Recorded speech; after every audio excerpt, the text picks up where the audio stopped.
Abra sua Bíblia, por favor, em Ezequiel, no capítulo 48. Ezequiel, capítulo 48.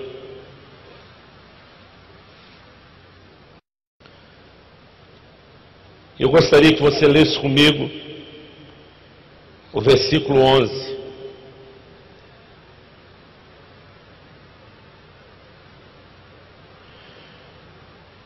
O livro de Ezequiel começa falando de como a glória de Deus se retira do templo e da nação de Israel, mas ele termina com palavras de esperança, desde Ezequiel 37, que fala da visão do vale de ossos secos, depois a visão do rio restaurador. Nós vemos Deus anunciando que haveria restauração para o seu povo, e dentro desse contexto de restauração, Deus fala de novamente reedificar o templo. Deus fala de restaurar a ordem sacerdotal, e quando Deus está dando instruções a respeito do funcionamento do sacerdócio, ele fala de uma área em volta do templo, de uma herança à volta do templo, e ele declara no versículo 11 de Ezequiel 48 assim: sim, será para os sacerdotes santificados, outra versão diz consagrados, dentre os filhos de Zadok, que guardaram a minha ordenança e não se desviaram, quando os filhos de Israel se extraviaram, como se extraviaram os outros levitas. Diga comigo: será para os sacerdotes santificados. Diga comigo: filhos de Zadok. Diga ainda que não se desviaram, como se desviaram os outros levitas. Agora, se você puder voltar algumas páginas para Ezequiel, no capítulo 44, eu quero compartilhar com você algo que Deus tem nos falado de uma maneira tão forte nos últimos anos. Ezequiel 44, a partir do versículo 10, diz assim: mas os levitas que se apartaram para longe de mim, desviando-se de mim após os seus ídolos, quando Israel andava errado, levarão sobre si a sua punição. Contudo, serão ministros no meu santuário, tendo a seu cargo a guarda das portas do templo e ministrando no templo. Eles imolarão o holocausto e o sacrifício para o povo, e estarão perante ele para o servir, porque lhe ministraram diante dos seus ídolos e serviram a casa de Israel de tropeço de iniquidade. Por isso eu levantei a minha mão contra eles, diz o Senhor Deus, e eles levarão sobre si a sua punição. Não se chegarão a mim para me servirem no sacerdócio, nem se chegarão a nenhuma de todas as minhas coisas sagradas, as coisas que são santíssimas, mas levarão sobre si a sua vergonha e as suas abominações que cometeram. Contudo, eu os constituirei guardas na ordenança do tocante ao templo, em todo o serviço dele, em tudo que nele se fizer. Versículo 15. Mas os sacerdotes levíticos, os filhos de Zadok, que guardaram a ordenança a respeito do meu santuário, quando os filhos de Israel se extraviaram de mim, eles se chegarão a mim para me servirem, e estarão diante de mim para me oferecerem a gordura e o sangue, diz o Senhor Deus. Eles entrarão no meu santuário e se chegarão à minha mesa para me servirem e guardarão a minha ordenança. Amém. Nesses dois textos, querido, de Ezequiel, Deus está fazendo um contraste entre um grupo sacerdotal, a quem Deus se refere como os filhos de Zadok, a casa, a linhagem de Zadok. E Deus chama esses sacerdotes de sacerdotes santificados, sacerdotes consagrados. E Deus está dizendo: eu tenho uma herança especial para eles, porque enquanto todo Israel e os demais levitas se desviaram, eles permaneceram firmes, eles permaneceram fiéis. E Deus está dizendo que haveria uma herança especial para os santificados. E é a respeito disso que eu quero falar nessa manhã. Uma herança para os santificados. A herança, querido, não era apenas a herança física, em volta do templo, algo material, natural, embora Deus também destacasse esse nível de herança, como nós vimos no capítulo 48, no versículo 11. Mas aqui em Ezequiel 44 fica muito clara a distinção. Deus diz: olha, os levitas que se extraviaram de mim levar sobre si a sua iniquidade. Deus não estava dizendo que eles não teriam o seu pecado perdoado. Nós sabemos que Deus é um Deus de misericórdia, que Deus é um Deus perdoador. Quantos podem dizer amém? No entanto, querido, Deus está dizendo que eles escolheriam as consequências do seu pecado e que isso limitaria as funções de ministério deles na casa do Senhor. Que eles não poderiam desempenhar o mesmo papel que outros que permaneceram fiéis e não pecaram.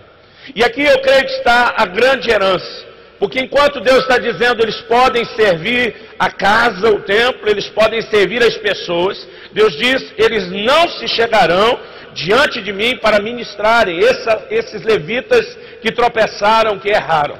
Deus diz, eles podem servir a casa, podem servir as pessoas, mas não poderão estar diante de mim para me servir. Agora Deus diz, os sacerdotes levitas, os filhos de Zadok, eles estarão diante de mim. E a maior herança, querido, não era aquela herança à volta do templo determinada por Deus. A maior herança era a própria presença de Deus, que eles poderiam desfrutar de uma maneira extraordinária. A principal herança está sendo mencionada por Deus aqui. E para mim fica claro que há uma herança, querido, para aqueles que têm se separado e se santificado para Deus no ministério. Eu louvo a Deus por essa bandeira levantada pela MCM, de ensinar a respeito de caráter, de ensinar a respeito de conquista que vem proveniente de um compromisso que nós temos com Deus. Eu sei que a fé, querido, é muito importante para que você desfrute as promessas. Mas a maneira de viver a plenitude da herança que Deus tem para a minha e para a sua vida, isso vem de uma atitude de fidelidade e de profundo compromisso com Deus. Você pode dizer amém? Então fala para o irmão ao seu lado que vai lhe dar o livro de presente, diga para ele, há uma herança para os santificados. Amém? Agora, quando Deus fala, querido, sobre esses filhos de Zadok, Deus toca num assunto muito, muito especial. E eu quero começar a desenvolver junto com você o panorama bíblico, o pano de fundo a respeito de quem era esse grupo ministerial. Quem são essas pessoas a quem Deus se refere como sendo os filhos, ou em outro versículo, essa casa ou linhagem de Zadok. Então você precisa voltar comigo lá em 1 Samuel, no capítulo 2, e nós vamos voltar a muito tempo antes na história de Israel. E vamos perceber quando o ministério está sofrendo uma crise enorme.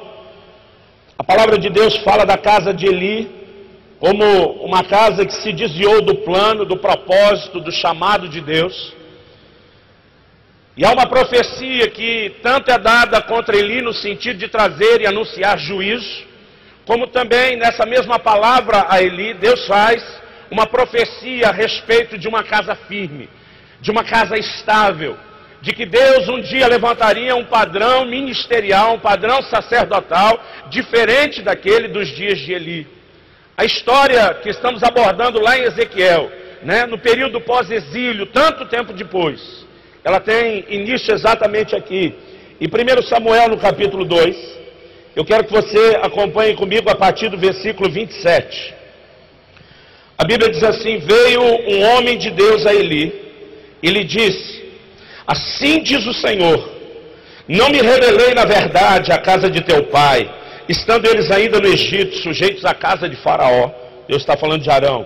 Eu escolhi dentre todas as tribos de Israel para ser o meu sacerdote, para subir ao meu altar, para queimar o incenso, para trazer o éfode perante mim, e dei à casa de teu pai todas as ofertas queimadas dos filhos de Israel.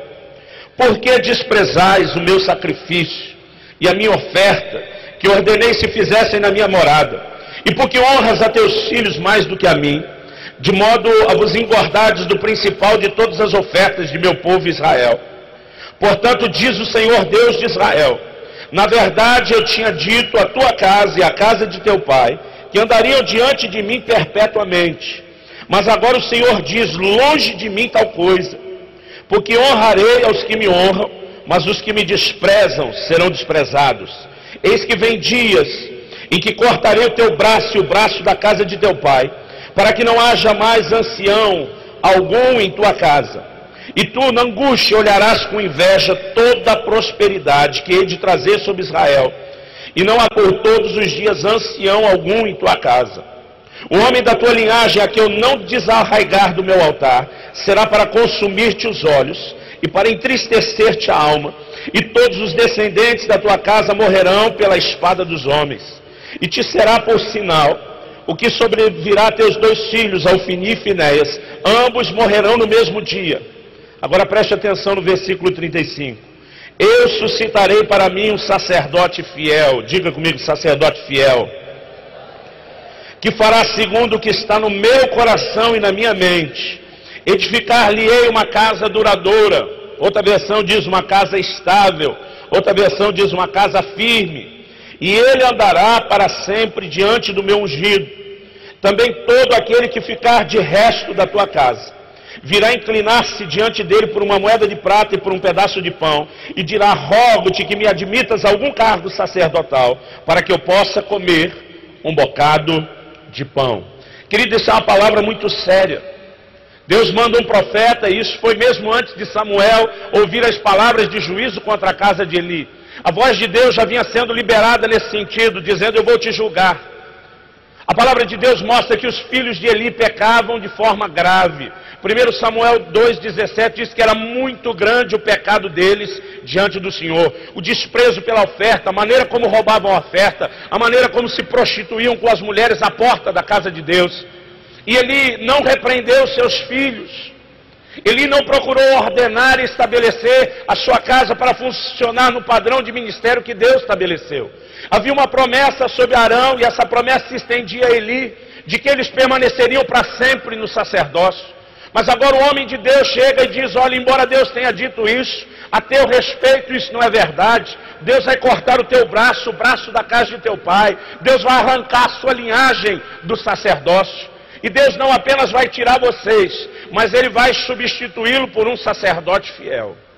E Deus diz: desse sacerdote fiel, eu não vou levantar apenas um que seja fiel. Deus diz: eu vou levantar uma casa estável, eu vou levantar uma casa firme, eu vou levantar uma casa duradoura, eu vou levantar uma linhagem que ande em fidelidade diante de mim. Porque como Paulo escreveu aos Coríntios, querido, o que se requer dos dispenseiros é que eles sejam encontrados fiéis. Você pode dizer amém? Fala para o irmão ao seu lado: Deus espera de você fidelidade. E nessa palavra, Deus diz que não apenas iria levantar um outro sacerdote fiel, com uma linhagem firme e comprometida, mas Deus anuncia uma palavra de juízo. E diz: eu vou cortar a sua linhagem dessa e dessa forma. E é importante, querido, eu quero que você avance comigo para 1 Samuel, no capítulo 22. 1 Samuel, no capítulo 22. Depois da geração de Samuel, se levanta a geração de Davi. E quando Davi está fugindo de Saul, uma das coisas que Davi fez enquanto fugia é que ele vai à cidade sacerdotal de Nob. Se você olhar no capítulo 21 depois, você vai ver que ele passa a ter com o sacerdote Aimeleque. E a Bíblia fala de um homem chamado Doeg, que servia a Saul, que viu Davi passar por lá, viu o sacerdote consultar ao Senhor por ele, levantar provisões, entregar a espada de Golias. E Saul, no capítulo 22, ele está reunido com seus homens, e ele começa a pressionar os seus capitães, dizendo: olha, vocês acham que Davi, porque o grande medo de Saul é que Davi vai tomar o seu lugar. Ele disse: você acha que Davi vai dar terras e vinhos para vocês, como eu? E no meio dessa conversa ele começa a apertá-lo. Ele diz: ninguém vai me fazer saber por onde anda Davi. Ele diz: até meu filho faz aliança com ele nas minhas costas, e vocês estão todos quietos. E naquele momento da reunião de diretoria, a Bíblia diz, no versículo 9 de 1 Samuel 22, então respondeu Doeg, o edomeu, que também estava com os servos de Saul, e disse: eu vi o filho de Jessé chegar a Nob, a Aimeleque, filho de Aitube, o qual consultou por ele ao Senhor, e lhe deu mantimento, e também lhe deu a espada de Golias, o filisteu. Então a Bíblia diz no versículo 11, o rei mandou chamar a Aimeleque, o sacerdote, filho de Aitube, a toda a casa de seu pai, isso é, aos sacerdotes que estavam em Nob, e todos eles vieram perante o rei. Versículo 13. Perguntou Saul: por que conspirastes contra mim, tu e o filho de Jessé? Pois lhe deste pão e espada e consultaste por ele a Deus, para que ele se levantasse contra mim a armar ciladas, como hoje se vê. E aí, nós lemos aí do versículo 14 e 15, Aimeleque se defendendo, dizendo: olha, Davi é alguém honrado, é de confiança. Ele tenta se desculpar, momento nenhum eu sabia disso, e realmente ele não sabia. Mas a sentença vem no versículo 16. O rei, porém, disse: hás de morrer, Aimeleque, tu e toda a casa de teu pai. Disse o rei aos da guarda que estavam com ele: virai-vos e matai os sacerdotes do Senhor, porque também a mão dele está com Davi, porque sabiam que ele fugia e não me fizeram saber. Mas os servos do rei não quiseram estender suas mãos para arremeter contra os sacerdotes do Senhor. Então disse o rei a Doeg: vira-te e arremete contra os sacerdotes. Virou-se então Doeg o edomeu e arremeteu contra os sacerdotes, e matou naquele dia 85 homens que vestiam o éfode de linho, a estola sacerdotal. 85 sacerdotes. Não bastasse isso, olha o versículo 19. Também a Nob, cidade desses sacerdotes, passou ao fio da espada, homens e mulheres, meninos e criancinhas de peito, e até os bois, jumentos e ovelhas passou ao fio da espada. Uma cidade inteira, querido, e não apenas esses 85 sacerdotes morrem. Agora olha o versículo 20. Todavia um dos filhos de Aimeleque, filho de Aitube, que se chamava Abiatar, escapou e fugiu para Davi. Abiatar anunciou a Davi que Saul tinha matado os sacerdotes do Senhor. Então Davi disse a Abiatar: bem sabia eu naquele dia que, estando ali Doeg o edomeu, não deixaria de denunciar a Saul. Eu sou a causa da morte de todos da casa de teu pai. Fica comigo, não temas, porque quem procura minha morte também procura a tua, e comigo estarás em segurança. Querido, de uma linhagem inteira da casa de Eli, e nós vamos ver por outros textos bíblicos que esses sacerdotes da cidade de Nob que foram mortos, era a casa de Eli sendo julgado pela espada, da mesma forma como Deus tinha anunciado por meio de um profeta a Eli que isso aconteceria. De toda uma casa, somente um, a Bíblia diz, Abiatar, escapou. E durante os dias de Davi, 2 homens serviram no sacerdócio, carregaram a arca e se destacaram nesse papel. Um deles foi o próprio Abiatar, e o outro, querido, é Zadok. Durante os dias de Davi, praticamente não há diferença entre um e outro. Agora, depois do reinado de Davi, quando Salomão se levanta, eu quero que você abra agora em 1 de Reis, no capítulo 2, nós estamos tentando juntar as peças do quebra-cabeça. 1 Reis, capítulo 2. Você deve se lembrar que uma das coisas que acontece antes de Salomão assentar no trono foi a conspiração de Adonias. Joabe fica do lado dele e o sacerdote Abiatar também. Quando Salomão assume o trono, ele manda julgar e matar seu irmão Adonias. Ele manda fazer o mesmo em relação a Joabe. E a palavra de Deus diz aqui em 1 Reis capítulo 2, versículo 26 e 27.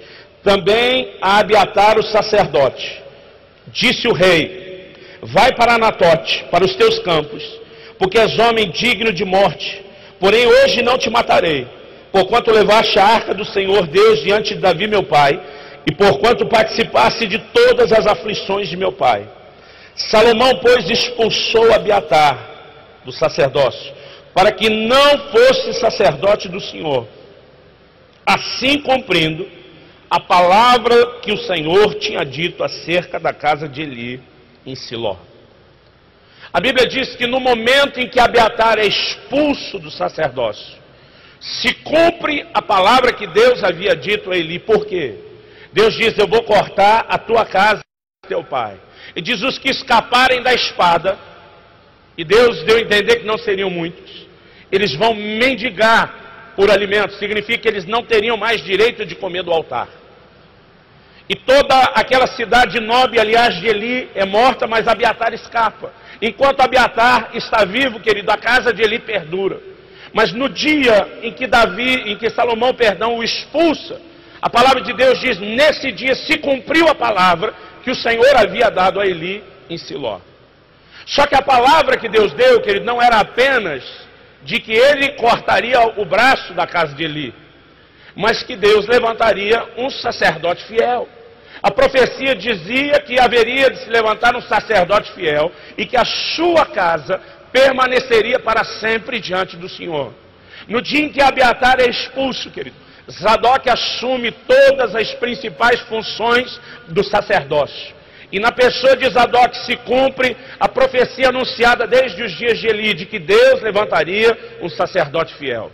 Zadok não apenas foi fiel, querido, mas conseguiu doutrinar de tal forma os seus filhos e os filhos depois de seus filhos, que toda uma linhagem, querido, permanece andando nos mesmos caminhos, no mesmo padrão de fidelidade a Deus. E nós chegamos aos dias do pós-exílio babilônico, talvez o período da maior apostasia de Israel em toda a história, e Deus ainda está dizendo que os filhos de Zadok se conservaram fiéis. Em outras palavras, Deus levantou não apenas um sacerdote fiel, mas uma casa firme, uma casa estável. Homens que souberam andar dentro do padrão estabelecido por Deus e que não negociaram a sua fidelidade, não negociaram a sua santidade. Querido, eu creio que essa palavra que Deus dá a respeito da restauração, do sacerdócio em Israel, no livro de Ezequiel, ela se projeta também num paralelo. Eu creio que haverá uma restauração tremenda na igreja de Deus no tempo do fim. Quantos creem, digam amém. O apóstolo Pedro pregando, ele diz lá em Atos 3,19, arrependei-vos e convertei-vos, para que venham os tempos de refrigério. Ele está anunciando que Jesus morreu, querido, e ele já anuncia a mensagem da vinda do Senhor e diz, e para que envie ele o Cristo, falando de Deus. Ele diz, o qual convém que os céus contenham até o tempo da restauração de todas as coisas. Na primeira mensagem escatológica, querido, do Novo Testamento, nós vemos eles não apenas anunciando que Jesus viria, mas Pedro diz, os céus estão contendo, segurando Jesus, para que ele não volte antes que se cumpra o que foi dito pela boca dos seus santos servos, os profetas, até que chegue o tempo da restauração de todas as coisas. Vira para o irmão ao seu lado e diga, antes de Jesus voltar, todas as promessas de restauração vão se cumprir na igreja de Deus. Quantos creem nisso, querido?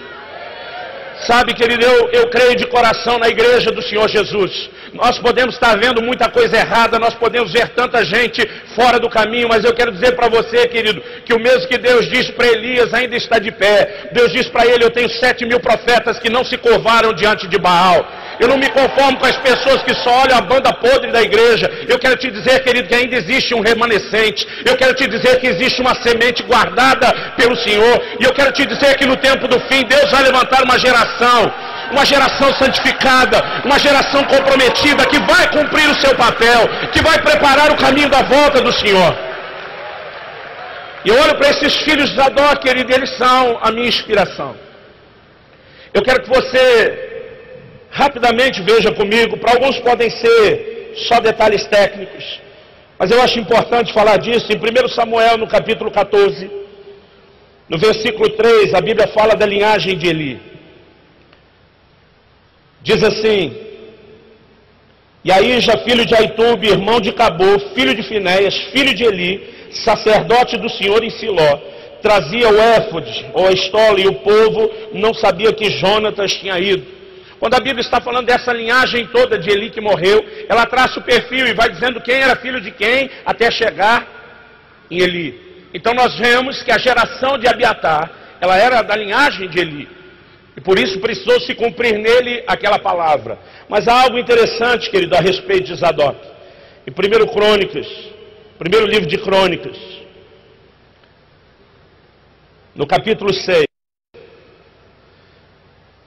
se você estiver anotando, em 1 Crônicas 24, 3, fala de novo dessa linhagem de Eli, só para confirmar aquilo que estamos dizendo. Mas em 1 Crônicas, no capítulo 6, a partir do versículo 49, naquela parte da Bíblia, que eu, quando criança, eu pulava todos esses capítulos do início de Crônicas, na minha leitura bíblica. Ele diz no versículo 49, mas Arão e seus filhos ofereciam sacrifícios sobre o altar do holocausto e o incenso sobre o altar do incenso, para todo o serviço do lugar santíssimo e para fazer a expiação a favor de Israel, conforme tudo quanto Moisés, servo de Deus, havia ordenado. Estes foram os filhos de Arão: Eleazar, de quem foi filho Finéias, de quem foi filho Absua, de quem foi filho Buqui, de quem foi filho Uzi, de quem foi filho Zeraías, de quem foi filho Meraiote, de quem foi filho Amarias, de quem foi filho Aitube, de quem foi filho Zadoque, de quem foi filho Aimás. Algo interessante a perceber, isso vai fazer sentido daqui a alguns minutos quando tocarmos em outro ponto, é que tanto a linhagem de Eli e de Abiatar procediam assim como a de Zadoque e de Arão. O cabeça de todas as linhagens, as casas sacerdotais dentro da tribo de Levi é Arão. Só que a linhagem de Eli que foi cortada, querido, era de um dos filhos de Arão. E a palavra de Deus nos mostra aqui que a linhagem de Zadoque era de outro. Zadoque procedia de Eleazar e de Finéias. Isso também, querido, vai fazer muito sentido dentro de algo que eu quero te mostrar. Há um princípio bíblico que nós vemos Deus trabalhando aqui, que é o ser estabelecido ou removido do ministério por uma única razão muito clara na Bíblia. Fala para alguém ao seu lado: alguém pode ser estabelecido ou removido do ministério por uma única razão. Essa razão, querido, é fidelidade ou a falta dela. Pessoas que demonstram compromisso por Deus terão os seus ministérios estabelecidos de uma forma diferente, que enquanto outros que negociam princípios podem vir a perder as suas funções ministeriais. Nós vimos Deus dizendo de uma herança para os filhos de Zadoque, enquanto que os outros levitas que não foram fiéis estavam limitados na sua função ministerial. Deus diz: vocês poderão servir a casa, vocês poderão servir o povo, mas não poderão se chegar diante de mim.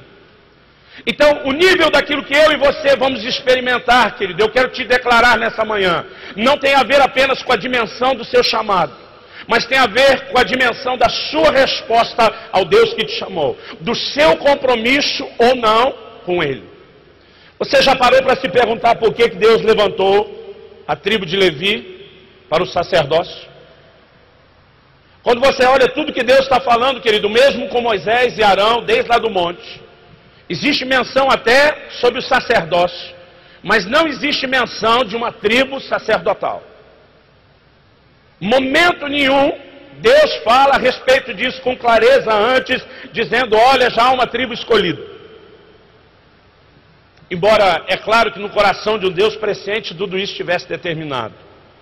Mas em Deuteronômio, no capítulo 10, Deuteronômio é chamado a segunda lei, a repetição da lei. Moisés, ele resume os fatos mais importantes da história de Israel naqueles anos, caminhando no deserto, depois da saída do Egito, os principais mandamentos de Deus e o que deveriam fazer agora.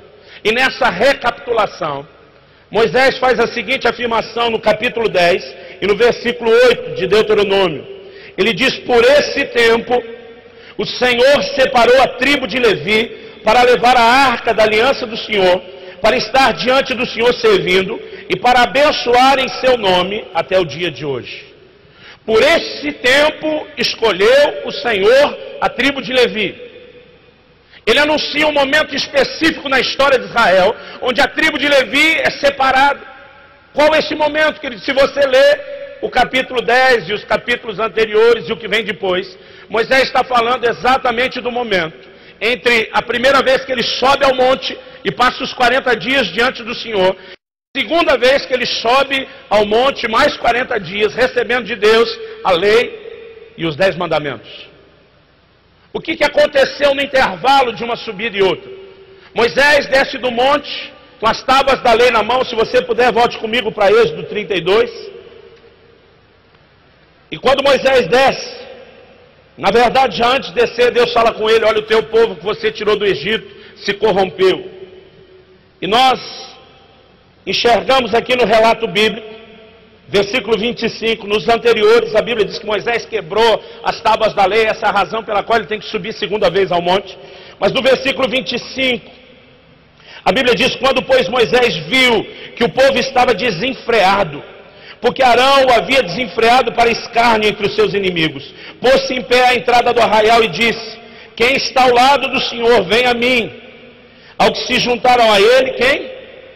Todos os filhos de Levi. Então ele lhes disse: assim diz o Senhor, o Deus de Israel: cada um põe a sua espada sobre a coxa, e passai e tornai pelo arraial de porta em porta, e mate cada um seu irmão, e cada um a seu amigo, e cada um seu vizinho. E os filhos de Levi fizeram conforme a palavra de Moisés, e caíram do povo naquele dia cerca de 3.000 homens. Porque Moisés tinha dito: consagrai-vos hoje ao Senhor, porque cada um será contra o seu filho, contra seu irmão, para que o Senhor vos conceda hoje uma bênção. Moisés diz: quem é pelo Senhor passa para o lado de cá. Na minha cabeça a Bíblia não diz isso. Imagina ele pegando a vara e fazendo a risca no chão, e ele diz: quem está pelo lado do Senhor passa para cá. A Bíblia diz: somente a tribo de Levi se uniu a ele. Só a tribo de Levi. Ele diz: olha, se vocês querem que o Senhor vos conceda hoje uma bênção, vocês que estão do lado de cá, a tribo de Levi, cada um pegue a sua espada e exerça juízo da parte de Deus, porque Deus não é tolerante com o pecado, quando as pessoas se recusam a arrepender do pecado. Querido, a Bíblia diz no livro de Tiago que a misericórdia triunfa do juízo, ela precede o juízo. Mas quando a misericórdia é desprezada, o juízo virá com toda certeza. E naquele momento, querido, eles puxam a espada, e a tribo de Levi executou 3.000 homens, até que o povo deixasse de estar desenfreado no pecado. Moisés, agora recapitulando a história, diz: por esse tempo, Deus escolheu a tribo de Levi, porque Deus separa e estabelece para si no ministério aqueles que são comprometidos com Ele. Você pode dizer amém? Fala para alguém ao seu lado: Deus estabelece no ministério os que são comprometidos com Ele. Querido, mas nós lemos na profecia de Eli, em 1 Samuel 2, que Deus remove do ministério os que não são comprometidos com Ele. Isso é um princípio bíblico. 1 Samuel 13, irmão, durante muito tempo, eu pensava que Deus levantou Saul só para enrolar um pouquinho até Davi aparecer no pedaço. Eu sempre olhei para Saul como o cara que Deus já sabia que não ia dar certo mesmo, mas até que aparecesse alguém decente para assumir o trono, Deus deixou Saul por lá. Isso não é verdade. Em 1 Samuel capítulo 13, no versículo 13, nós lemos assim: então disse Samuel a Saul: procedeste neciamente, não guardaste o mandamento que o Senhor teu Deus te ordenou. O Senhor teria confirmado o teu reino sobre Israel para sempre. Agora, porém, não subsistirá o teu reino. Já tem o Senhor buscado para si um homem segundo o seu coração, e já o tem destinado para ser príncipe sobre o seu povo, porque não guardaste o que o Senhor te ordenou. Ele disse: se você tivesse obedecido, Deus teria estabelecido tua casa para sempre. Você teria sido firmado no trono de Israel para sempre. Querido, a casa de Davi talvez nunca tivesse sido levantada. Talvez o Messias procedesse da tribo de Benjamim e não da tribo de Judá. Ele está dizendo: mas porque você não guardou o mandamento, porque você não é comprometido com Deus, Deus levantou para si um outro homem. Porque Deus tanto estabelece, querido, como remove ministérios de acordo com a fidelidade de cada um. O que Deus está dizendo aqui, querido, é que Saul tinha toda a oportunidade de nunca, nem ele nem a sua linhagem, terem sido removidos do trono. E essa palavra, querido, não foi dada só sobre Saul. Depois de Davi, Salomão, seu filho, vai ao trono. Depois de Salomão, se levanta Roboão. Nos dias de Roboão, nós vemos o reino se dividindo. 10 tribos formam o reino de Israel, ou o reino do norte, e 2 tribos, a de Judá e Benjamim, formam o reino do sul, ou as tribos, ou o reino de Judá. Agora, quando acontece essa divisão, em 1 Reis, no capítulo 11, nós vemos Deus dando uma palavra a Jeroboão. Jeroboão não foi alguém que apenas se rebelou sozinho, mas ele age debaixo de uma palavra de Deus. A Bíblia diz no versículo 29, Sucedeu naquele tempo que, saindo Jeroboão de Jerusalém, o profeta Aías, o silonita, o encontrou no caminho, e esse tinha vestido uma capa nova, e os dois estavam sós no campo. Então Aías pegou na capa nova que tinha sobre si, a rasgou em 12 pedaços. Disse a Jeroboão: toma esses 10 pedaços para ti, porque assim diz o Senhor, Deus de Israel: eis que rasgarei o reino da mão de Salomão, e a ti darei 10 tribos. Ele, porém, terá uma tribo por amor de Davi, meu servo, e por amor de Jerusalém, a cidade que escolhi, dentre todas as tribos de Israel. Aí Deus diz agora no versículo 37 e 38, para ganhar tempo, parte dessa palavra profética: então te tomarei e reinarás sobre tudo o que desejar a tua alma, e serás rei sobre Israel. Deus está falando com Jeroboão. Há de ser que, se ouvires tudo o que eu te ordenar, e andares pelos meus caminhos, e fizeres o que é reto aos meus olhos, guardando os meus estatutos e os meus mandamentos, como fez Davi meu servo, eu serei contigo, e te edificarei uma casa firme, como fiz para Davi, e te darei Israel.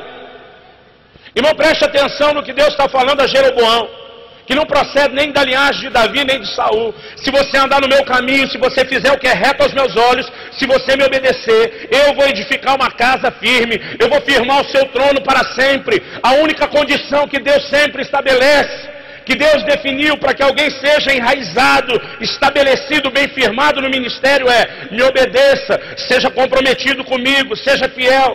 Agora, a única razão que Deus dá para remover alguém do ministério é quando essa pessoa não obedece a Deus.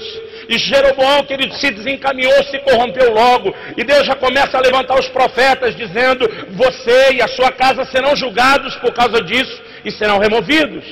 É um padrão nas escrituras. Outro dia eu estava falando sobre isso, e alguém disse: não, você está falando só do Velho Testamento. Eu falei: então vamos para o Novo.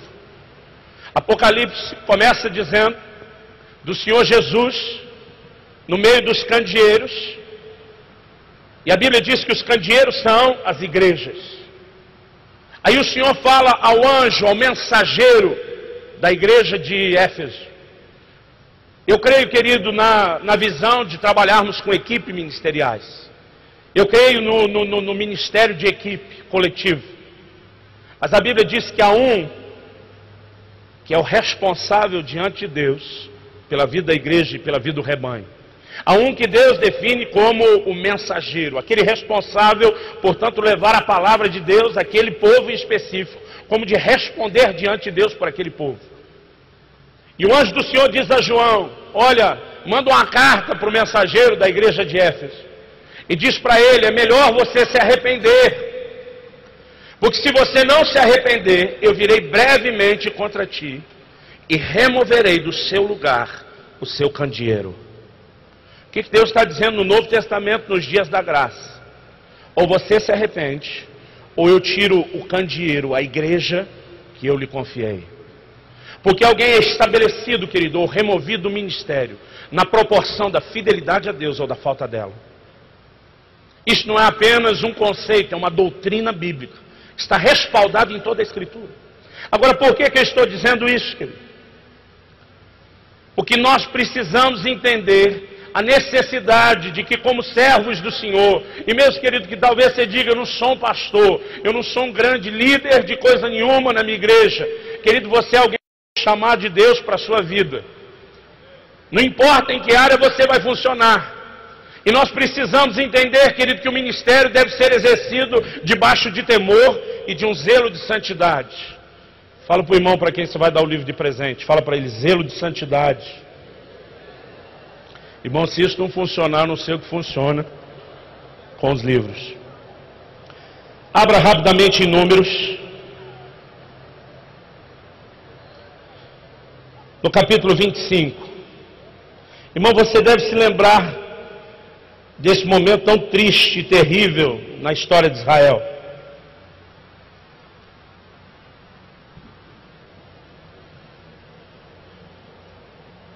A palavra de Deus mostra que Balaque e os moabitas se apavoraram quando Israel vem caminhando em direção à terra deles depois da saída do Egito. Ele manda chamar Balaão dizendo: olha, eu preciso que você venha e que você amaldiçoe um povo. Balaão por 4 vezes tenta anunciar uma palavra contrária ao povo de Israel, mas Deus transforma em bênção. Balaque fica muito aborrecido e diz: eu poderia ter enchido sua casa de tesouros, mas você perdeu a chance. O Novo Testamento, querido, não me lembro agora se é em 2 de Pedro ou Judas, porque são relatos tão parecidos, mas dizem que Balaão amou o prêmio da injustiça. E isso não foi só quando ele vai lá e tenta amaldiçoar e não consegue. A Bíblia fala de um conselho que Balaão deu a Balaque. Ele chama Balaque e depois diz: cara, não tem jeito de nós amaldiçoarmos esse povo. O Deus deles é muito forte, o Deus deles protege, e ninguém pode passar por cima desse Deus. É uma muralha de segurança intransponível. Então Balaão diz para Balaque: eu vou lhe dar um outro conselho. Se esse povo aborrecer a Deus, e Deus se indignar contra eles e resolver feri-los, então Deus é o único que pode passar essa muralha e ele mesmo julgar o seu povo. Então, já que não podemos tocá-los do lado de fora, vamos criar uma circunstância do lado de dentro. E a Bíblia diz aqui que as mulheres, a partir do versículo 1 dos Moabitas, começaram a entrar no arraial de Israel e convidá-los para um envolvimento físico, sexual. Mas o preço exigido por elas para essa prostituição física é que eles praticassem a prostituição espiritual. Eles tinham que se curvar diante dos deuses delas e participar das festas e dos sacrifícios aos ídolos delas. E os israelitas cedem a essa proposta sedutora e cometem alta traição contra Deus. A Bíblia diz que Deus mesmo enviou uma praga. Milhares morreram naquele dia.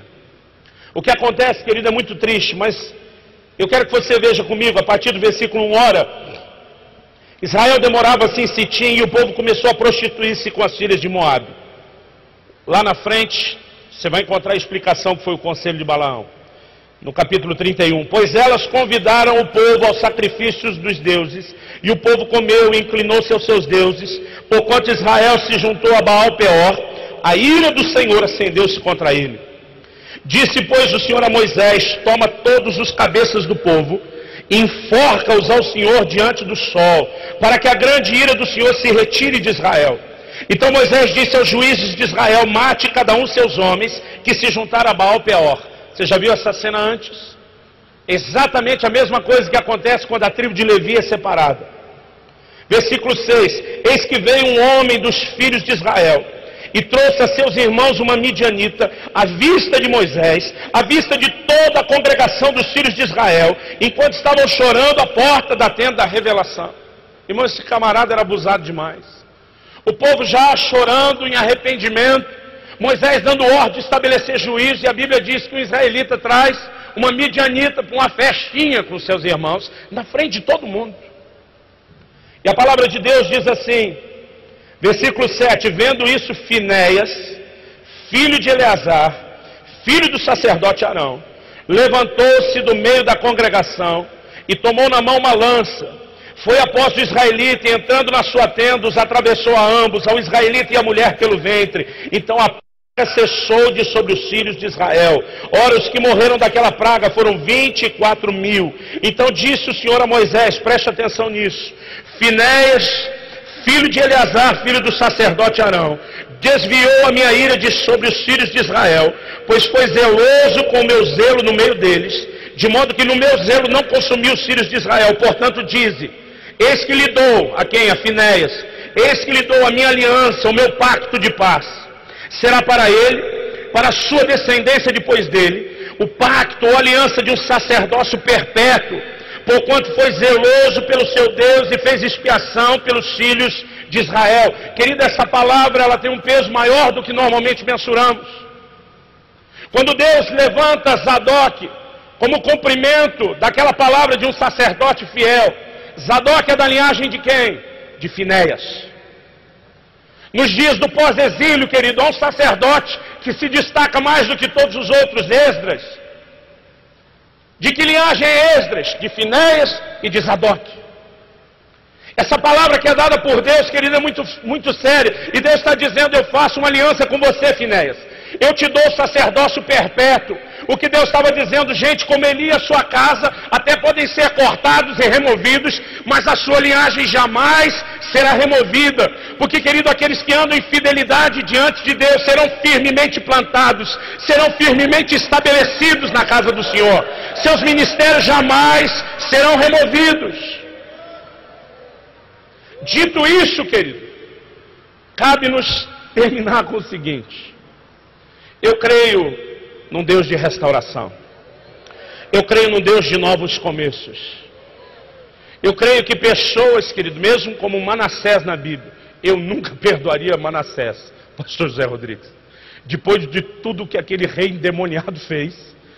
Para mim ele era alguém sem redenção. Mas, querido, Deus é um Deus de restauração e misericórdia. Você pode dizer amém? Ainda que os vossos pecados sejam como escarlate, ainda que sejam como carmesim, Deus diz, eu os tornarei como a pura lã, como a branca neve. Deus é um Deus de misericórdia, de perdão e de restauração. Mas, preste atenção em algo.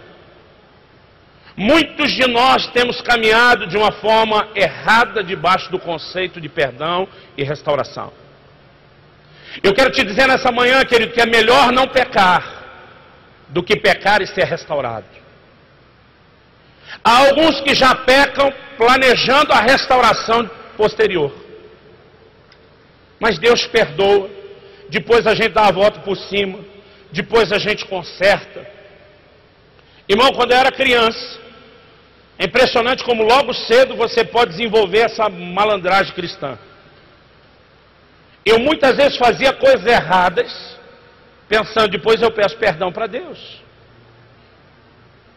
Eu muitas vezes fazia coisas erradas, dizendo, meu pai vai me dar talvez tantas cintadas por essa, mas vale a pena. O que não percebemos, querido, é que muitas vezes transferimos esse comportamento para a nossa relação com Deus. Eu me lembro da minha adolescência, quando eu fui pedir conselho a um pastor, por causa de uma área específica onde eu tinha errado, e eu estava tentando justificar aquilo, dizendo que todo mundo faz.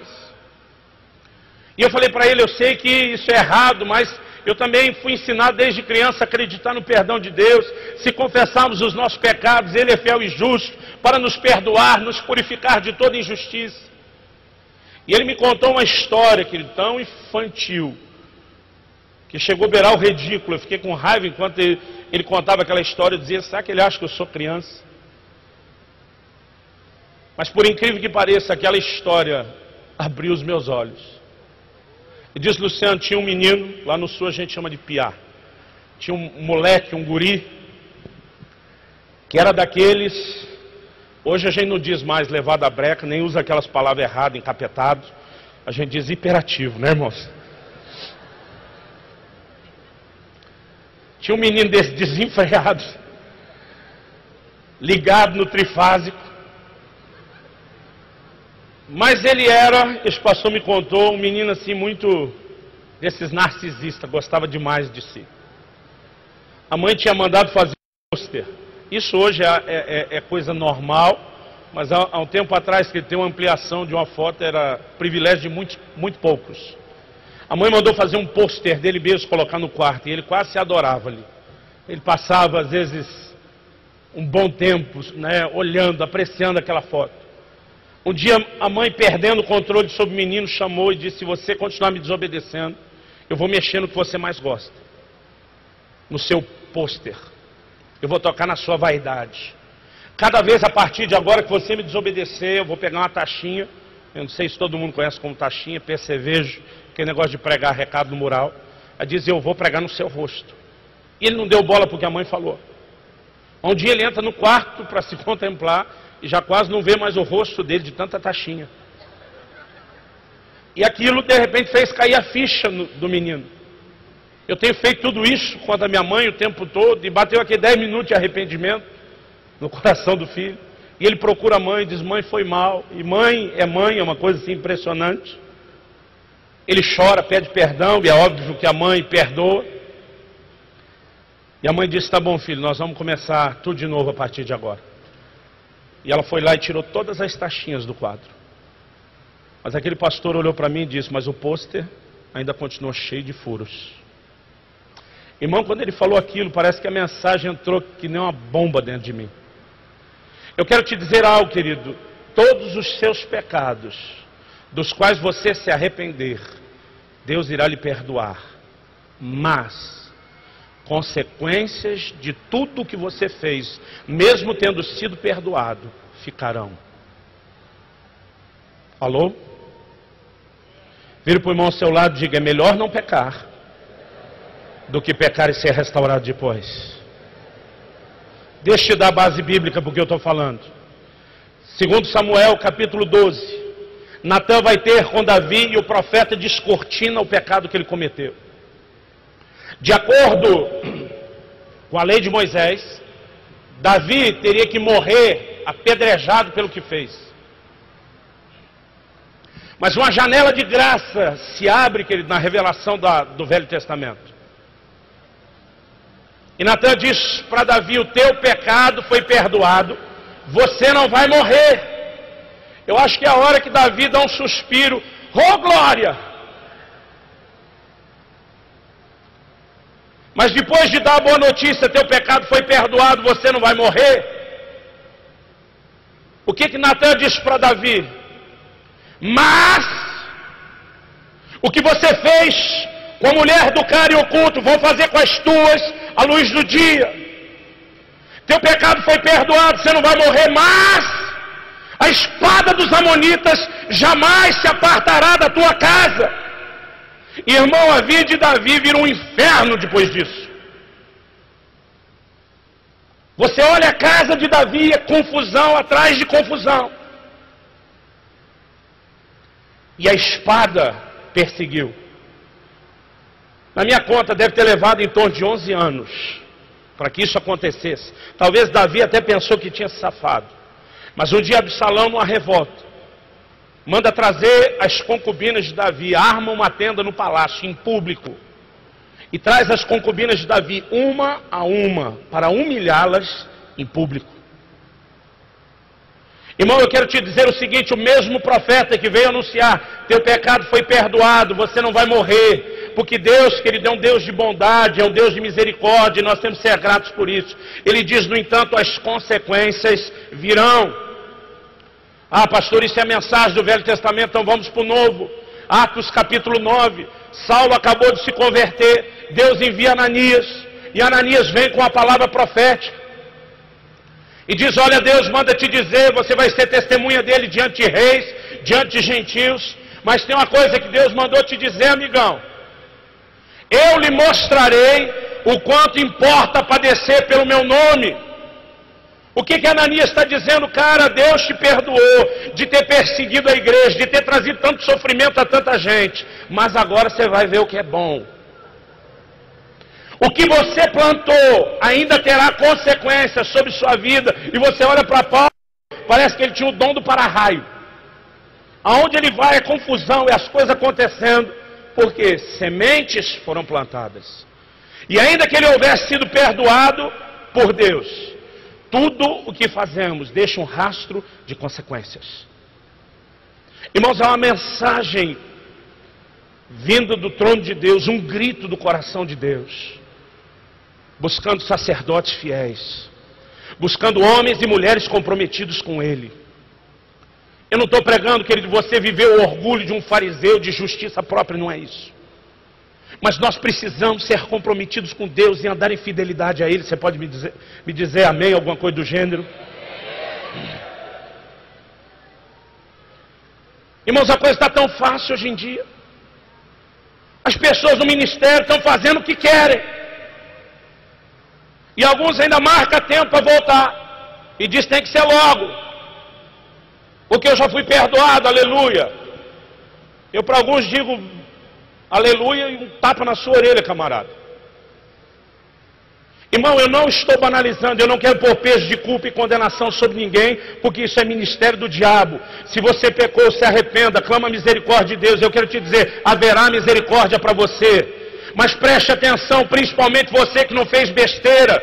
É melhor não pecar do que pecar e ser restaurado depois.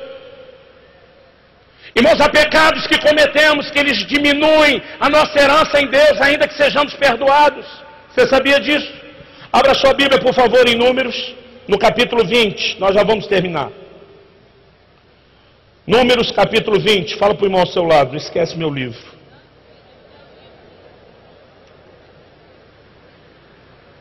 Versículo 12 e 13.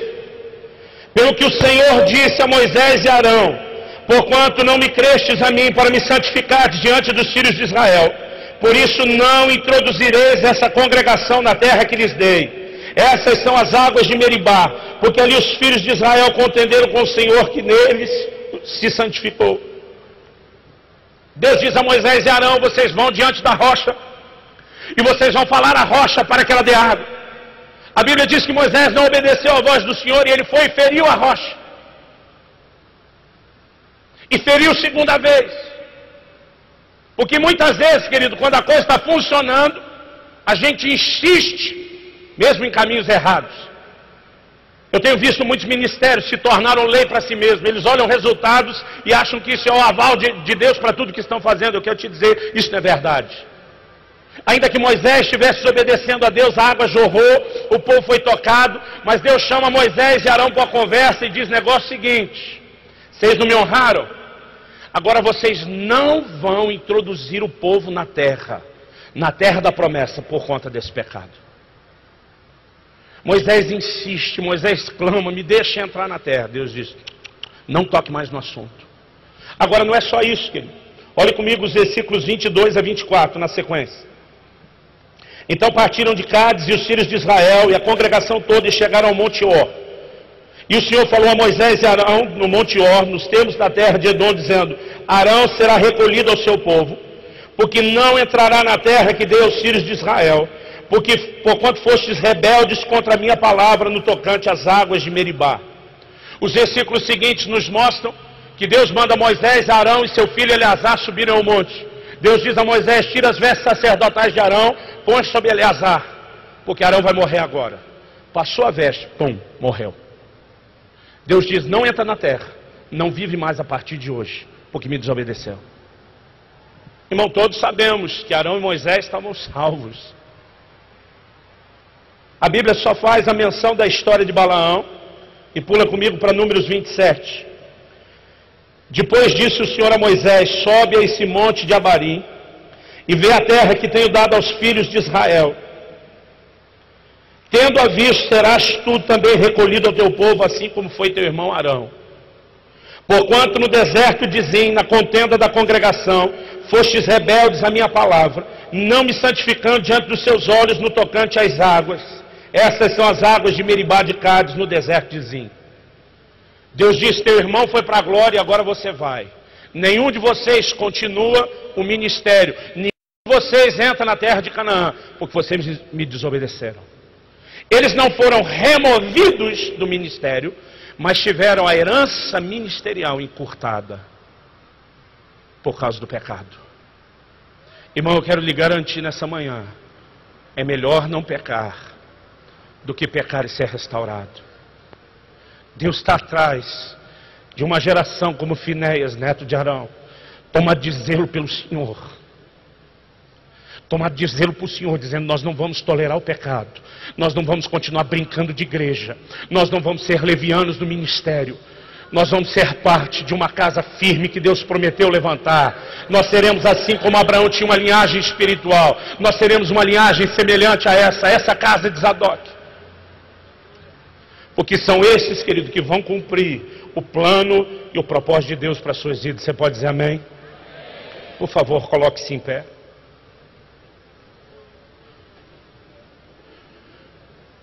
Irmãos, essa palavra nos tocou com tanta força, que 2 anos atrás, no ano de 2008, nós começamos um evento para pastores e líderes lá em Curitiba, chamado Casa de Zadok.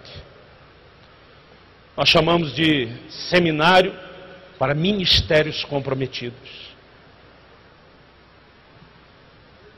Normalmente juntamos ali 7, 8, já chegamos a ter 9 preletores diferentes, com uma única mensagem: santidade ao Senhor. santidade ao Senhor.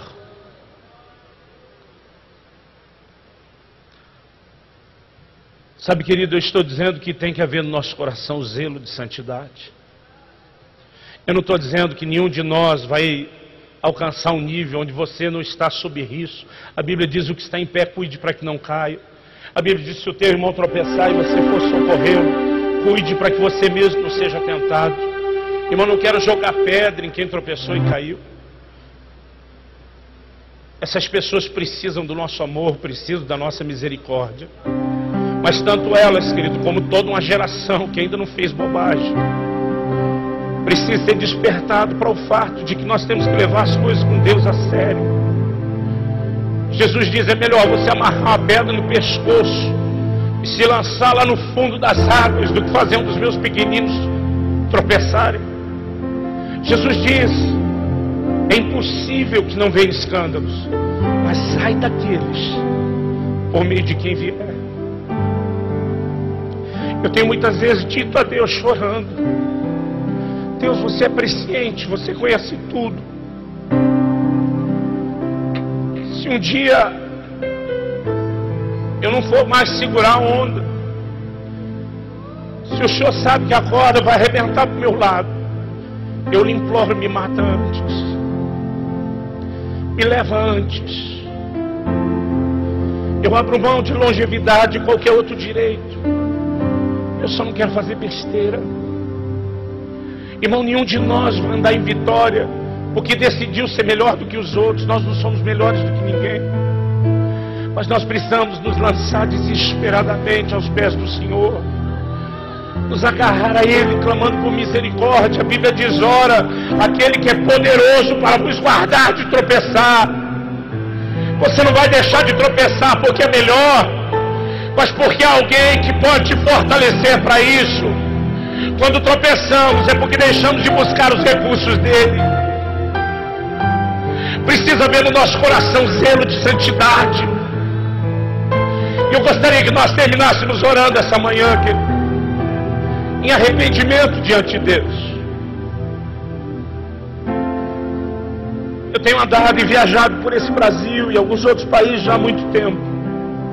Eu não aguento mais ouvir histórias de pastores e líderes caírem em pecado. Eu não aguento. Não é o plano de Deus. Não era para ser assim. E eu acredito, querido, que não continuará sendo assim. Porque o Senhor voltará para uma noiva santa, irrepreensível, imaculada, para uma noiva gloriosa. Querido, ainda que muitos abandonem o Senhor, ainda que haja apostasia, ainda que muitos se corrompam, Deus vai levantar um povo no meio do seu povo comprometido com Ele. O livro de Hebreus diz: ainda não resististes até o sangue na luta contra o pecado. Deus está dizendo: se tiver que morrer, meu amigo, morra, mas não se entregue ao pecado. Eu creio que Deus vai restaurar a honra. Mas eu gostaria de te convidar, querido, a orar e chorar comigo diante de Deus nessa manhã, clamando misericórdia sobre nós, clamando misericórdia sobre a nossa nação, pedindo perdão por tanta sujeira, por tanta mácula, mesmo naqueles que estão no ministério, e ao mesmo tempo clamando diante de Deus, querido, uma ponta de fé e esperança de que haverá um mover de santificação. Talvez você possa hoje de manhã, como Isaías, dizer: eu sou um homem de lábios impuros, eu habito no meio de um povo de impuros lábios, e receber o toque da brasa do altar na sua boca. Talvez você precise de brasa nos olhos, talvez seja na sua mente, talvez você precise de um banho de brasas, mas a provisão para a santificação. Vamos clamar a Deus nessa manhã. Preciso ficar mais perto de ti, pra andar em Deus, pra viver em Deus, pra permanecer